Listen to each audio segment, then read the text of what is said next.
64টা জেলার 300 কনস্টিটিউয়েন্সির ভোট কেন্দ্রের সংখ্যা 42,761। 42,761। এটা হচ্ছে কেন্দ্রের সংখ্যা। আর কক্ষের সংখ্যা হচ্ছে পুরুষদের জন্যে 1,15,137, 1,15,137। আর মহিলাদের জন্যে 1,29,602, 1,29,602। এ মিলিয়ে 2,44,649।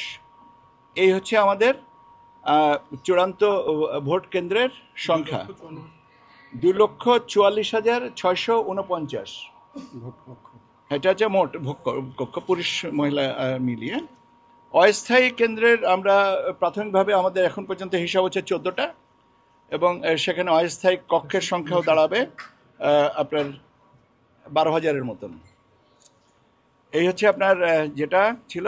আপনাদের অনেকেরই কথা ছিল যে এটা জিজ্ঞাসা করেছিলেন আমাকে যে এটা প্রকাশ করছি না কেন। আসলে আমরা সময় মতো নিয়ে এটা রেডি করেছি, হয়তো আমি আমার অনুপস্থিতিতেই কারণেই এটা আপনাদেরকে তাৎক্ষণিকভাবে জানাতে পারিনি। ক্যাচমেন্ট এরিয়া হচ্ছে 3,000, গড়ে 3,000 ভোটারের সংখ্যা, এবং সেই সংখ্যা অনুপাতে এটা কক্ষ বিন্যাসটা পরবর্তীতে হবে। এটা ভোট ব্যবস্থাপনার সাথে এটা আরও পরে করবো। এটা আমাদের কর্ম পরিকল্পনার সাথে আমরা কিছুটা পিছিয়ে পড়েছি কিনা।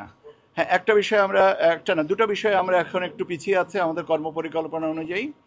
একটা হচ্ছে যে রাজনৈতিক দলের নিবন্ধন, আর একটা হচ্ছে পর্যবেক্ষক সংস্থার নিবন্ধন।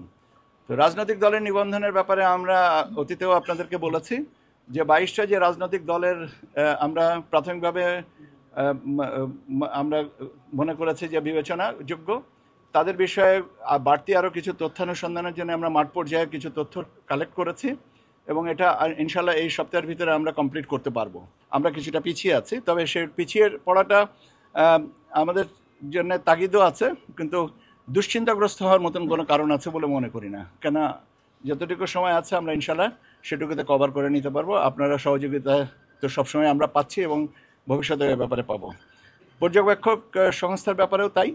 পর্যবেক্ষক সংস্থার ব্যাপারে আপনাদের দেওয়া তথ্য অত্যন্ত, আমি আগেও বলেছি, অত্যন্ত সুন্দর হয়েছে, এবং কিছু কিছু আমাদের জানার সীমাবদ্ধতা আপনারা পূরণ করে দিয়েছেন, সেই অনুযায়ী আমরা এটাকে কমপ্লিট করছি।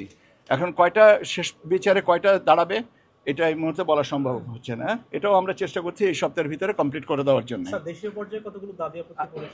আমি ওই চাইটা বলছি যে এটা যেহেতু পর্যালোচনার পর্যায়ে আছে, অতএব আমরা এই সপ্তাহের শেষের দিকে আপনাদেরকে আরেকবার ব্রিফ করতে হবে আমার এই বিষয়টা নিয়ে, রাজনৈতিক দল এবং পর্যবেক্ষক সংস্থার ক্ষেত্রে এটা করতে হবে। বিএনপির রাজনৈতিক দলের থেকে এসে রাজনৈতিক প্রতীকের জোটবদ্ধ এটা কমিশন সিদ্ধান্ত নেবেন এ ব্যাপারে কি করবেন না করবেন। তবে প্রাথমিকভাবে বলা যেতে পারে যে এটা উপদেষ্টা পরিষদের থেকে যেটা অনুমোদিত হয়ে গেছে, এটা আইন মন্ত্রণালয়ের কাছে প্রাথমিকভাবে আছে। এখন বাকিটা কমিশন চিন্তা করবেন যে এটা কি করা যেতে পারে।